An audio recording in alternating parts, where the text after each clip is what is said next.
Hey guys, आज एक नया इंटरव्यू हुआ जी स्पेन टेक्नोलॉजीज़ के साथ। और काफ़ी कुछ उन्होंने स्किल सेट जो थी वही HTML जावास्क्रिप्ट और फुल स्टैक डेवलपर रोल के लिए था। इंटरव्यू की ड्यूरेशन कोई 50 मिनट्स चली। लोकेशन शायद हैदराबाद या बेंगलोर, जहाँ भी होगा जॉब लोकेशन। और वर्क फ्रॉम ऑफिस है। और अभी ये तक L1 ही क्लियर हुआ है, L2 के लिए अभी फर्दर स्केड्यूल होगा, जो भी राउंड होंगे। और उन्होंने जो सबसे पहला क्वेश्चन पूछा वो पूछा जावा स्क्रिप्ट में असिंक्रोनस प्रोग्रामिंग से। जैसे लॉग स्टेटमेंट भी दिए थे, कुछ मिक्स कंसोल लॉग्स थे एक मेथड में, उसमें कुछ सेट टाइम आउट्स थे, कुछ प्रोमिसेस थे। वो उन्होंने पूछा कि इनमें से पहले कौन सा प्रिंट होगा। तो मैंने उन्हें बता दिया। आई थिंक वो मैंने सही बताया होगा, क्योंकि काफ़ी कॉमन से ही थे। तो अगर आपको प्रॉमिस और ये टाइम आउट और स्टेटमेंट्स कुछ पता हैं तो आप कर लोगे। और उसके बाद एक सेट टाइम आउट की अगेन वही पुरानी प्रॉब्लम थी, डायनासोर एज वाली, कि सेट टाइम आउट को चला दिया एक फॉर लूप में तो क्या प्रिंट होगा। तो वो जो भी वैल्यू होगी आई प्लस प्लस की लास्ट टाइम, जैसे इस केस में यहाँ पे आई ज़ीरो से चल के 5 तक चलेगा, लेस देन 5 तक, और आई प्लस प्लस करके 5 इंक्रीमेंट कर देगा वैल्यू। तो यहाँ पे 5 बार आई प्रिंट हो जाएगा। और फिर मैं बोला लेट लगा दिया, तो अब यहाँ पे मैं धोखा खा गया और मैंने बोला ये भी प्रिंट कर देगा, बट ऐसा होता नहीं है। 1 2 3 4 5 प्रिंट करता है। वो मैंने बाद में देखा, पर ठीक है। उसके बाद उन्होंने बोला विदाउट लेट की वर्ड के भी क्या हम इसे सॉल्व कर सकते हैं, तो वो मुझे पता नहीं था।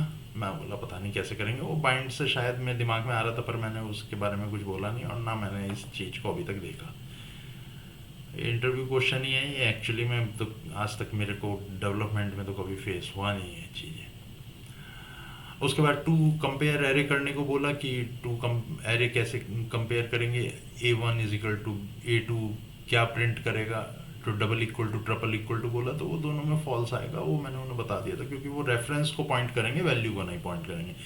एरे की हम वैल्यूज़ कंपेयर कर सकते हैं, एरेज कंपेयर कभी नहीं होते। उनको करने के लिए आपको अगेन वैल्यू ही मैच करनी पड़ेगी।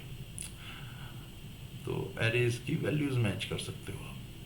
फिर उन्होंने बोला कि एक मेथड बनाओ इसका एरे का। तो कुछ मैंने ऐसा बनाया, पर यहाँ पे मैंने फंक्शन की बजाय मैंने array dot array dot prototype को एक्सटेंड कर दिया था। तो array dot prototype dot compare array is equal to function ऐसे करके मैंने बनाया था। तो वो उन्हें शायद अच्छा लगा। फिर उन्होंने लॉजिक पे उतना ध्यान नहीं दिया। उन्होंने मेरे को जो भी मैंने गलतियाँ करी थी लॉजिक में माफ़ कर दिया उसके लिए उन्होंने शायद, क्योंकि इसका L1 उन्होंने क्लियर कर दिया था ये वाला राउंड। उन्हें इग्नोर कर दिया कि ठीक है वो रिजॉल्व हो जाएंगे। अप्रोच देखने चाह रहे थे वो, शायद उनको मिल गया था आंसर, जो वो पता नहीं क्या देखना चाह रहे थे। तो उसके बाद फिर रिएक्ट JS पे जंप किया। फंक्शनल वर्सेस क्लास कंपोनेंट पूछा, वो बता दिया कि क्या यूज़ करते हो। तो मोस्टली मैं तो फंक्शनली यूज़ करता हूँ, वो मैंने उन्हें बता दिया कि क्लास कंपोनेंट मेरे को बाई चांस मेरे को काम करने का मौका नहीं मिला। उसके बाद उन्होंने बोला टाइप्स ऑफ हुक कौन कौन से होंगे, तो फिर वो मैंने टाइप्स ऑफ हुक बता दिए उन्हें। फिर उसके बाद उन्होंने पूछा शेयरिंग ऑफ डेटा, तो फिर मैं बताया कि parent to child, child to parent कर देते हैं। फिर उन्होंने एक एग्जांपल मांगा मेरे से, तो उन्होंने दिया मेरे को और बोला इसको इम्प्लीमेंट करो। स्केलेटन दे दिया था उन्होंने उसका। तो इस, जो भी था इसका फोल्डिंग उन्होंने मेरे को दे दिया। उसके बाद मैंने उसको वायर्ड अप करा और कर दिया था ठीक ठीक। फिर मैं बताया यहाँ पे ये हो जाएगा वो हो जाएगा। फिर उसके बाद वो जंप कर गए रिडक्स पे। अब उन्होंने बोला रिडक्स पे क्या होगा, तो फिर बताया रिडक्स ऐसे यूज़ होगा। रिडक्स के करस्पॉन्डिंग भी एक हुक यूज़ होता है, वो मेरे को नाम याद नहीं आया, वो अभी भी याद नहीं है। तो फिर उसके बाद मैंने पूछा वैल्यू कैसे निकालते हैं स्टोर में से, तो वो यूज़ सेलेक्टर से निकाल लेते हैं। वो डायरेक्ट यूज़ सेलेक्टर नहीं पूछा उन्होंने, इनडायरेक्टली उन्होंने पूछा यूज़ सेलेक्टर क्या होता है मतलब। फिर इसके बाद वो जंप कर गए रिएक्ट से CSS पे। नेस्टेड डिव्स लिखवाई 1 2 3। फिर उन्होंने बोला इनके ऑर्डर रिवर्स कर दो, तो रिवर्स ऑर्डर कर दिए। फिर उसके बाद उन्होंने कुछ और नेस्टेड डिव्स डाली डिव्स के अंदर। फिर उनकी पोजीशन सेट करवाई, वो भी सेट कर दी। तो CSS का बेसिक्स अगर आपको आता है तो आप ये कर लोगे, इसमें कोई इतना मुश्किल नहीं था। फिर उनका एक अगला क्वेश्चन आया कि फ्लैक्स वर्सेस ग्रिड क्या होता है, इसमें ग्रिड क्यों यूज़ करते हैं, फ्लैक्स क्यों यूज़ करते हैं, आपकी क्या प्रेफरेंस है, बता दिया। तो फिर उसके बाद HTML आया, सिमेंटिक टैग्स क्या होते हैं, वाई सिमेंटिक टैग्स, तो बता दिया था। स्क्रीन रीडर SEO, और आजकल इजी रहता है, अंडरस्टैंड कोड कम्प्रिहेंशन बेटर हो जाता है। फिर उसके बाद मैं पूछा अगर अकॉर्डियन है तो सिमेंटिक टैग कौन सा यूज़ करोगे, तो मैं बोला ULLI यूज़ कर लेते हैं, which is not semantic tags. तो वो मेरे को लगा पता नहीं, मैं बोला वो देख के डिसाइड करना पड़ेगा कौन सा होगा। आ रहा था मेरे दिमाग में कि सेक्शन आर्टिकल शायद मिला के हम कर लेंगे, कि एक सेक्शन में कई सारे आर्टिकल्स डाल देते हैं, बट शायद और बेटर कोई तरीका हो उसका।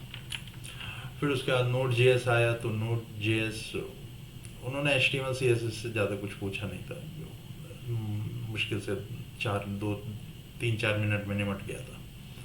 उसके बाद Node.js उन्होंने पूछा तो ऑथराइजेशन क्या होती है, कैसे करते हैं Node.js में, वो बताया कि एक टोकन बनाते हैं JSON वेब टोकन से और उसे स्टोर कर लेते हैं DB में। और मैं पूछा कि क्लाइंट साइड पे कहाँ स्टोर करते हैं, तो फिर बताया कि लोकल स्टोरेज, सेशन स्टोरेज या फिर कुकीज़, इन तीनों में से आप कहीं भी स्टोर कर सकते हो। तो जो प्रेफर प्लेसेस हैं, तो ये 3 प्लेसेस बेस्ट हैं। उसके बाद उन्होंने बोला ठीक है, तो फिर सेशन स्टोरेज के साथ क्या प्रॉब्लम आएगी। मैंने बोला वो रिमेंबर मी वाला जो चेक बॉक्स होता है वो चलता नहीं है, अगर आपने उसको सेशन स्टोरेज में स्टोर कर दिया तो यूज़र जब भी क्लोज करेगा तो सेशन वाइप आउट हो जाएगा। मैं बोला बैकएंड से कैसे वैलिडेट करेंगे, तो मैं बोला जब वो जाएगा तो साथ में वो लेके आएगा DB से, एक DB निकालेगा अपना सेशन और उधर से मैच करेगा। मल्टीपल सेशंस हैं तो उसको फिर लूप में चलाएगा, उन सेशंस में से जो भी टोकन मैच करेगा वो ठीक है, क्योंकि एक यूज़र मल्टीपल डिवाइसेस से भी लॉगिन हो सकता है। उस केस में हमें जो पासवर्ड्स होते हैं, सॉरी जो टोकन्स होते हैं वो एरे में स्टोर करने पड़ते हैं। फिर उसके बाद क्वेरी परम का उन्होंने बोला कि गेट API से कैसे फैच करेंगे, तो मैंने इसे मोटा माटा क्वेश्चन जो कोड था वो मैंने लिख के दिखा दिया, पर पता नहीं वो कितना सही था, पर ठीक लिख दिया था। और मेरे को बाद में वो याद नहीं आया। अब ये क्वेरी परम कैसे फैच करते हैं URL से, वो मैं भूल गया, उसमें आया। फिर MongoDB से उन्होंने पता नहीं क्या पूछा, ध्यान नहीं है मेरे को, शायद पूछा भी था, नहीं पूछा था। और उसके बाद उन्होंने इंटरव्यू ख़त्म कर दिया। फिर मैंने कुछ फीडबैक मांगा तो उन्होंने बोला सिंटेक्स तुम्हारे वीक हैं, कॉन्सेप्ट ठीक हैं। और इंटरव्यूअर जो था वो अच्छा था, वो सीनियर था, वो एक्चुअली ऐसा नहीं है, वो उसने क्वेश्चंस जो पुट अप करे वो लॉजिकल थे, तो वो उस पर ज़्यादा उन्होंने फोकस करा। और उसके बाद देखते हैं अब क्या होता है। हालांकि इस कंपनी के लिए मैं पहले भी काम कर चुका हूँ, पर मैं अभी तक बताया नहीं, तो ठीक है। अभी तक उन्होंने उस तरह का कुछ पूछा नहीं है। अभी नेक्स्ट राउंड में देखते हैं, शायद वो भी कुछ टेक्निकल वो भी जाएगा, वो फर्दर एक और राउंड ऑफ टेक्निकल इंटरव्यू होगा, और उसका जो भी अपडेट होगा वो नेक्स्ट वीडियो में वो बता दूंगा। थैंक यू गाइस, आज के लिए इतना ही, और जो भी होता है अभी चल रहा है, जॉब सर्च चल रहा है। Thank you.